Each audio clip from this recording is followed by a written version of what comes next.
everyone. Welcome to Fantasy here on the Benched podcast channel here on YouTube. If you're listening on audio platforms, thank you for joining us on all these different platforms. Not going to go through all of them, but thanks for joining us there. And then if you're watching on YouTube, thanks for joining us here. Please like, subscribe, helps push not only the channel, but the video out. Joey here, AJ there. And we're diving into some fantasy content today. The playoffs are on the cusp here. A lot of us are getting ready. Some of us are not getting ready for the playoffs, but still, I am excited to get into a couple names here, and that could hopefully help you win a championship on the back end here. This is presented by BETR Picks. Right now, use our code BENCHD. You see it there on the screen when you download the app, or click the link in the description below, and you get a free $10 gift in your first deposit to use. It's all sports, so baseball, basketball going on right now, women's basketball. You can play all different sports and up to a $200 bonus. Take advantage of that. Now also support the show as well.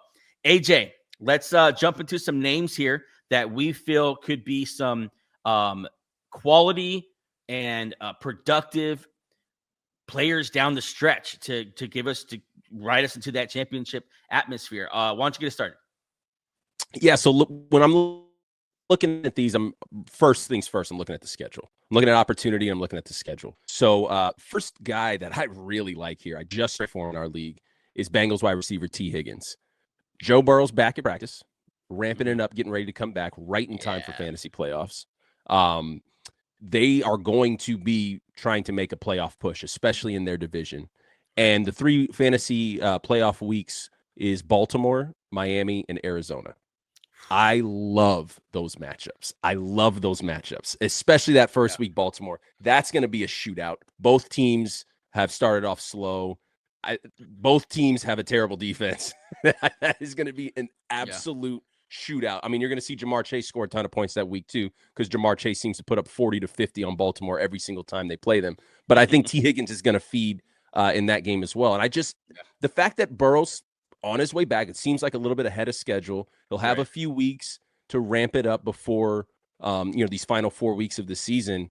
I think this is a no-brainer, and you can get T. Higgins for cheap right now. One of my first ones, AJ, is Devonta Smith. Smitty from the Philadelphia Eagles. He is wide receiver 1 this year in Philly. I don't know what's going on with AJ Brown, and I know that's a whole conversation. They're just not giving him the ball, and I don't really understand. I've seen tape of him being open. I've seen tape of him kind of streaking across the field wide open, and for whatever reason, I don't know what's going on. It's weird, but I do know this. They're going to Smitty, and they're going to Smitty every game, and he's making big plays, and he's obviously a trusted weapon there, has performed in the biggest games at the biggest moments. Seems like he always is that guy to make that big play when we need it. We saw it last week. And 14.6 points per game. That's good for wide receiver 13. And the second easiest schedule remaining for wide receivers in the NFL. 26.4 target share. That's 14th in the league. And I think he's a quality ad that won't be that expensive going down the stretch here. If you're looking for a flex, someone who's going to shore up. Sometimes we're streaming our second flex or something like that. Mm-hmm. Be nice just have a set it and forget it guy there. I think Devonta Smith would be that guy for me. I'm shocked. He's a wide receiver 14. He's turning into the security blanket for Jalen Hurts. We talk about it all the time just as Eagle fans. He's such a good wide receiver, but nobody knows it because he's the number 2 and he's in a low passing volume offense. Which I think is going to change. Should change here pretty soon. I think we're seeing it change, Yeah, but I mean, the target numbers are there in the last 5 weeks: 10 targets, 5, 11, 9, and 7. So he's the go-to guy in the offense. Yeah. And this isn't this isn't Josh Reynolds overproducing. This is This is a Heisman winner. This is a Naismith winner. This is a first-round draft pick. This guy has every bit of pedigree as any Jamar Chase, Justin Jefferson type receiver. This was the dude coming out of college. He just, like AJ said, has been second fiddle to AJ Brown in a low volume offense. I think someone you can definitely tack on your roster with. I mean, we don't even know his upside, AJ. We don't even know how good we don't. Devonta Smith could be. Knock on wood, he's been. I think the thing. So you mentioned it. He came in the Jamar Chase, Jalen Waddle draft class. He was the third receiver taken in that draft. Yeah. because of his size, I think that was probably the big concern for a Yeah. lot of people. He's been healthy. He He's been has great. been totally healthy throughout his entire tenure with the Eagles. He missed a game last year with a concussion. He's been great, and that's what you said. We don't know what the ceiling is for him. AJ Brown's on streams talking about, man, if you got me in fantasy, get rid of me. I am done with him, man. I'm just done. I'm not doing it anymore. I'm done. And it looks like Devonta's just stepping in right just to pick up where he left off, to pick up where AJ Brown left off. That's what you like about Devonta too, is that he limits the outside factors. Like with AJ, it's like, well, should I play him this week? What did he say on the internet? Or what did he, you don't have to worry about any of that with Devonta. He's just showing up to play. And that's what I like about him. And this year he's producing like it as well. AJ, what else you got? Sticking with the Eagles, probably an obvious name to a lot of people, but not if you've paid attention all year, is Saquon Barkley. Yep. And just for him, I'm looking at a guy who might be cheap. This might be somebody you can go out and trade a name or two names for him right now. I've got a trade out right now with just, two guys on my roster who are really just names at this point, trying to see if I can get Saquon because I think the play calling is going to change a little bit here in Philly and just kind of go back to the obvious way of doing things. Yeah. And then again, looking at the playoff schedule, it is Vegas, it is Washington, and the championship weekend, it's Buffalo, who you hear that and you're like, whoa, Buffalo. They are 30th in run defense. Terrible. They are ranked 30th. They are third to last in run defense this year. Perfect championship matchup for Saquon Barkley there in week 17. Barkley. Yeah. Yeah, grabbing Saquon this late, and he for sure let down a bunch of owners. He might be on the cheap. That's what you have to rely on. He was probably taken first, second, or third at the lowest overall. Yeah, he's probably let down. There's going to be an emotional, like, I'm sick of this guy. I'll get rid of him for whatever. Even if he has already been traded, he probably has been traded for a bit of a cheap price. He's probably cheaper at this point than he was previously traded if he has been in your leagues. I think you're looking at a guy who is still that dude, but you can get for a relatively good price, I'd imagine. Would you trade Justin Jefferson for Saquon Barkley? Wow. Yeah. I think so. Because I don't like the quarterback situation in Minnesota. Yeah. I think the usage, I think the points per game is going to be err on the favor of Saquon there down the stretch. I got another older running back for you. I'll say it real quick. Alvin Kamara. I don't want to overstate it. I don't think he's going to be like a top 5 back down the stretch, but I think he's going to be a lot more useful than he has been, and I think he could be extremely cheap. I think that's the biggest thing I like about him. Mm-hmm. He's been disappointing, no doubt about it. He hasn't been very good. He wasn't good when Kendra Miller was healthy, and he hasn't been really that great since he wasn't. But 25 touches in week number 10. He has the second easiest remaining schedule of all running backs. I got to take a look real quick at his running back schedule because I want to give you specific names here. Down the stretch, Alvin Kamara will be playing the next couple weeks. Atlanta, Miami, Tampa Bay, Carolina when the playoffs start, the 15th? Week 15. So he has Carolina, the Jets, and then championship weekend, Tennessee Titans. And so if he's not a bad guy to have to pivot to in your playoff, down your playoff stretch, I think just the price might be worth just a shot of getting Alvin Kamara on your bench and maybe grabbing a start or two from him down the stretch. Yeah, the backfield is his. He had 22 carries last week against Carolina, who, 22. As you mentioned, they will be playing again in the fantasy playoffs. If you're playing in a deep 12-team league, which I'm in a 12-team league, and it is slim pickings right now. There's nothing. I'm still holding on to Caleb Johnson on my bench because I have to. No, this is a guy that, cheap. He has the pedigree. He has the opportunity. The backfield is pretty much his. Could be his final hoorah. Maybe he empties the tank type thing. So. I think so. Yeah. And he's not a guy who they're going to sit to finish the season. No. That's what you have to worry about a little bit too is, could this be a guy that maybe they decide to shut down? He loves the city. He loves his team. He said when trade rumors came up, he said, if I get traded, I'm going to be sipping a pina colada because I'm going to retire. He doesn't want to leave. He wants to play for this city. So he will be there. He will be on the field, which is another factor you have to look at when looking at fantasy playoffs. Like, could this Yeah. be a guy that just gets shut down? That's what happened with CeeDee Lamb last year, right? CeeDee Oh, Lamb right. got if Shoulder. I'm not mistaken, CeeDee Lamb Yep. got shut down at the end of the season. So obviously talking about two different guys, two different levels, but it is something you got to look at, and he's going to be on the field for sure. Down the stretch, would you rather have David Montgomery or Alvin Kamara? Alvin Kamara. We talked about this before the show started. David Montgomery's right going to get less and less opportunity. I'm trying to look at the guys right before, right after him. Rashad White or Alvin Kamara? Kamara. Bucky Irving's back at practice. So, yeah. Even if it goes a split backfield. Those are the two guys before and after him. So we think he's going to jump out of that range and move to a higher range down the stretch here. What else you got, AJ? Patriots running back Treveyon Henderson. And this is less analysis and more, please. More hoping that Vrabel sees this show. Open your eyes, Vrabel. I don't understand this, man. I don't get these guys. Did we see what he did? 14 carries, 147 yards. He averaged 10.5 carries. I'm sorry, 10.5 yards per carry, 2 touchdowns. Why would you go back, Andre? There's no reason Treveyon Henderson is running back 26 right now with that kind of talent. Like, he should be a top 15 guy at least. And with that kind of talent, like you said, and the fact that Ramondre, like, it'd be one thing if, like, yeah, dude, sorry, but Ramondre's having a career year in front of him. Like, he's just stuck behind him. Ramondre's been terrible. He's been terrible and hurt. Like, both fumble issues. Like, he's had it all. It's a trifecta of I don't know if it's Vrabel. I don't know if it's Josh McDaniels, who obviously has done a ton of boneheaded things in the NFL. Yeah. But you got to imagine it's the rookie thing. They don't want to throw a rookie in there and trust a rookie. But I think he's their best bet.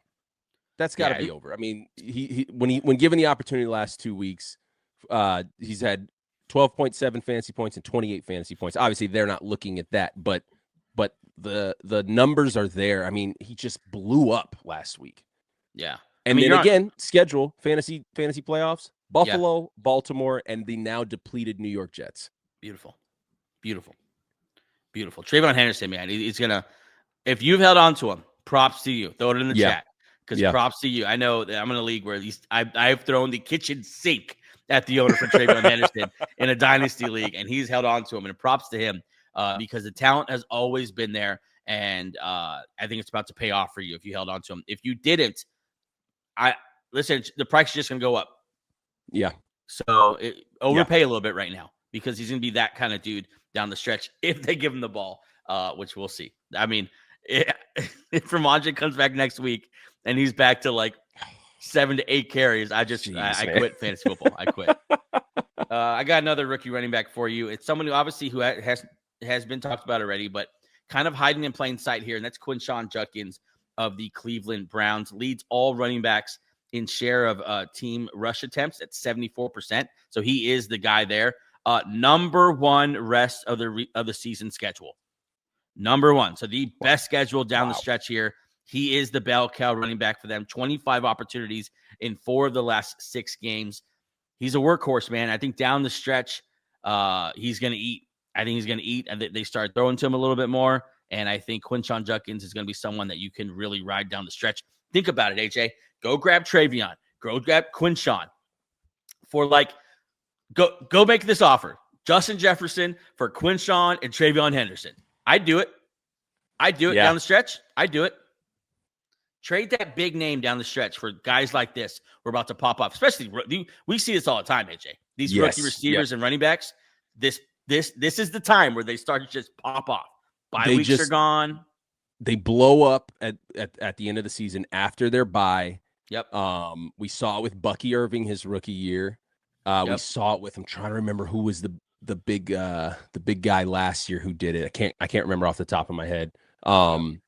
But no, we see it more and more. It's been more relevant every season, and we're in it with a lot more rookies this year. Like there's a ton out there. Quinshon, Treveyon, Ashton Genty. Did Achane? Yes, he was a big one his rookie year. Who did that? Who didn't really do a lot in the beginning of his year, and then had a great end. Jonathan Taylor, his rookie year, he did that. Yeah, he had a big final 6 games of his rookie season. So yeah, you're just seeing it more and more with these rookie running backs.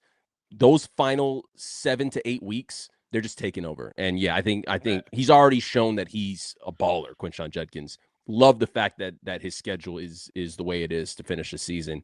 And I think because of how he's been, like he's had the workload, but last couple of weeks, it's not like he's lit it up. 4.7 a bye and then 10.5. So someone might be thinking like, oh, maybe I've gotten the best out of Quinshon already, and maybe he wasn't as good as I thought he was. Yeah, go grab him from that kind of guy. My last guy as the trash truck rolls up. I don't know if you can hear that. I can't hear it. Okay, good. Last guy here for me. So much has gone into this guy's season. Quick little story. So before the season started, I heard a podcast who brought up a scenario, and I was all about that scenario. And I tried to draft this way in our league. Didn't work out because this guy went a lot earlier than I thought he would. But they brought up the scenario of David Njoku being your guy to start the season at the tight end position. Opportunity was there. He was going to be relatively cheap in drafts. And then at around week 9 to week 10 was kind of the perfect time to shift to Bears tight end Colston Loveland. And it has worked out perfectly for that. Yeah. I wasn't able to get Loveland in our draft. I did draft Njoku, couldn't get Loveland. That was kind of my plan, was to ride that out exactly how it was laid out. And it's worked out because here we go. Colston Loveland is getting the opportunity. Cole Kmet's hurt. The dude just looks like Travis Kelce the way he moves. Yeah, he looks the part for sure. The opportunity's going to him. I don't think they're gonna go back to Cole Kmet in the way that they were beginning of the season, just not even really playing Colston Loveland. And then in a year where Kittle's hurt and then not getting a lot of opportunity as he's been back, where Brock Bowers has been up and down with injury. He had that great game when he came back, and then he had a dud last week. Really, the only consistent tight ends have been Trey McBride and Tyler Warren. And we just talked about rookies coming off of their bye weeks, coming into their bye week was early, but going into the second half of the season, taking over. I think this is another rookie who's going to do that. I think Colston Loveland's going to be a big part of the offense. We keep talking about the fact that they just hate DJ Moore for whatever reason. He's going to get less and less work. This seems like a no-brainer, especially in a weird year for tight end. I mean, if you're struggling at tight end, go see what you can possibly get for Loveland. Is he still? He's only 61% rostered.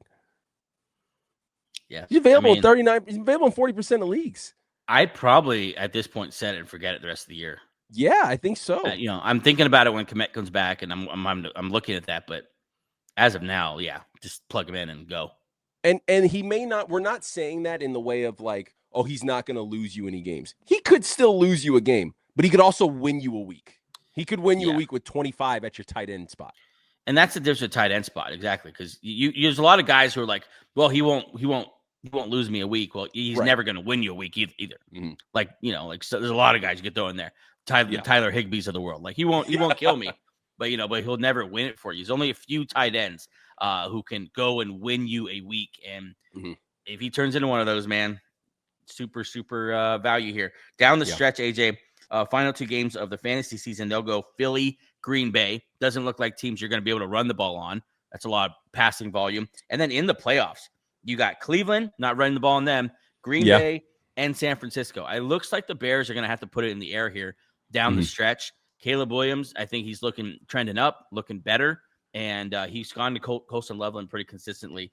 I like it. I like another factor to that schedule is they're going to be fighting for the playoffs in this tough NFC where they're like right on the wild card cusp. They're going to be playing other teams that are fighting for the playoffs in Green Bay and San Francisco. So, buckle up. Those are going to be awesome games. Yeah, I think that division just in general. Obviously, we're talking fantasy today, but that division just in general is going to be so much fun down the stretch. Yeah, as they start to play each other now, they're kind of figuring some stuff out. It's going to be really, really fun. Staying in that division, AJ, I'm gonna go Jameson Williams. Last week, 6 catches, 119 yards and a touchdown, no drops for the Detroit Lions. And there's been a shift that we need to pay attention to in Detroit, and that's the fact that Dan Campbell, Riverboat Dan Campbell, the man bites your kneecaps, Dan Campbell, took over play calling. And he said, the hell with it. The hell with giving catches to anyone but Amon-Ra, Sam Laporta, and Jameson Williams. And I'm going to give the ball to Jahmyr Gibbs as well. He is running that offense through his superstars, and he's utilizing Jameson Williams.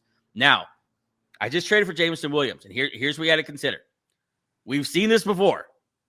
We've seen flashes before, and you have to go into it knowing, hey, there is a chance here. This is just another one of JMO's boom games.